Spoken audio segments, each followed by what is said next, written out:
여러분을 응원합니다. 네모와 24의 최대 공약수가 6이라고 했으므로 6으로 두 수를 한꺼번에 왕창 나눈 후 더 이상 나눌 수 없었다는 뜻입니다. 24를 6으로 나누면 몫이 4가 생기죠.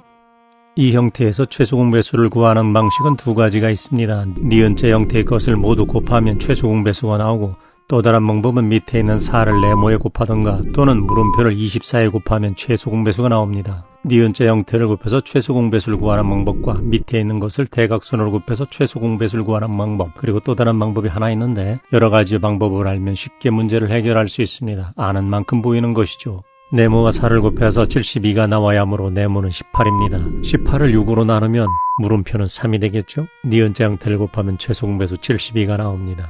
또 다른 방법은 네모와 24를 곱한 것과 최대 공약수와 최소공배수를 곱한 것이 똑같다는 뜻입니다. 왜 그럴까요? 한번 생각해 보겠습니다. 최대 공약수는 6이라고 했으므로 최대 자리에 6을 쓰겠습니다. 최소 공배수는 72라고 했지만 71을 쓰지 않고 6 곱하기 3 곱하기 4로 쓰겠습니다. 이제 목적지에 거의 도착했습니다. 곱하기에서 6 곱하기 3은 3 곱하기 6으로 바꿔 쓸 수 있습니다. 그것만 바꿔 쓰시면 문제는 해결됩니다. 6 곱하기 4는 얼마죠? 24입니다. 6 곱하기 3은 얼마일까요? 18이죠. 최소 공배수를 니은자를 곱해서 쓰는 것과 중간에 있는 숫자 위치를 바꿈으로써 이것은 해결되는 것입니다. 이것을 기억해 주시면 여러모로 도움이 될 것이라고 확신합니다. 여러분을 응원합니다. 어떤 것이 반복적으로 나타날 때 우리는 곱하기로 표현할 수 있습니다. 초등학교 2학년 과정이죠. 첫 번째는 5가 3번 나타났죠. 5 곱하기 3입니다. 두 번째 줄에서는 3이 나타난 후부터 규칙이 나타나고 있습니다. 따라서 3 더하기 5 곱하기 3입니다. 세 번째 줄에서는 빼기 5가 반복되고 있습니다. 따라서 빼기 5 곱하기 4로 쓸 수 있습니다. 정사각형 8개를 만들면 성냥개비가 모두 몇 개 필요한가 묻는 고등학교 개차 수열의 원시 버전입니다. 첫 번째 정사각형에 이 3개가 더해져서 두 번째 정사각형이 이루어졌습니다. 또 3개가 더해져서 그 다음 정사각형, 또 3개가 더해져서 그 다음 정사각형이 됩니다. 이 규칙을 첫 번째 정사각형에 적용해 보겠습니다. 성냥개비 하나가 있었는데 3개가 더해져서 정사각형 하나, 또 3개가 더해져서 정사각형, 또 3개가 더해져서 정사각형이 되는 것이죠. 3이 반복적으로 더해지고 있기 때문에 이것은 구구단 3단과 관련이 있는 것입니다. 정사각형을 8개를 그려야 하므로 1 뒤에 3이 8번 더해집니다. 3이 8번 반복되었기 때문에 초등학교 2학년식으로 표현한다면 3 곱하기 8이 되는 것이죠. 따라서 이 식은 1 더하기 3 곱하기 8로 쓸 수 있습니다. 계산하면 25가 되겠습니다.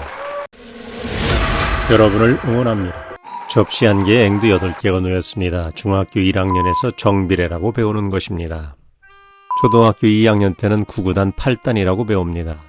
접시가 2개면 앵두는 몇 개가 될까요? 16개가 되겠죠? 접시가 3개면 앵두는 24개입니다. 접시가 4개면 앵두는 32개, 접시가 5개면 앵두는 40개가 됩니다. 접시의 개수에다 얼마를 곱하면 앵두의 개수가 될까요? 8을 곱하면 되겠죠? 앵두의 개수에 무슨 짓을 하면 접시의 개수가 나올까요? 나누기 8을 하면 됩니다. 2학년 구구단 8단이 5학년에서 어떻게 사용되는지 보았습니다. 이제 중학교에서 어떻게 사용되는지 살펴보겠습니다. 접시라는 말 대신 X를 쓸 것이고 앵두라는 말 대신 Y를 쓸 것입니다. 그러면 중학교 과정입니다. 구구단 8단에서 8은 변하지 않죠. 색칠된 부분은 변하기 때문에 X로 쓰고 두 번째 색칠된 것은 Y로 씁니다. Y는 8X, 중학교 1학년 정비례식이 되는 것입니다.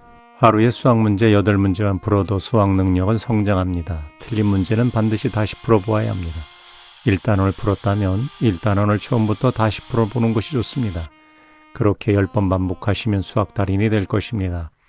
수학에 대한 자신감을 석 달이면 얻게 될 것입니다. 하루에 40문제씩 석 달을 풀면 수학이라는 과목을 싫어하게 될 가능성이 매우 높습니다. 대한민국 초중고 학생의 행복도, 만족도가 떨어지는 이유는 부모님이 자녀를 믿지 못해서 자녀 대신 부모님이 오래전에 짜놓아둔 학습 과정을 의무감으로 따라가야 하기 때문입니다. 문제집은 한 권만 준비하십시오. 자녀를 사랑한다면 한 권을 10번 풀게 하십시오. 부모님은 경제적으로 이득이고 자녀는 심리적으로 안정될 것입니다. 자녀를 응원하고 격려하고 박수 쳐주십시오. 다음 시간에 또 찾아뵙겠습니다. 감사합니다.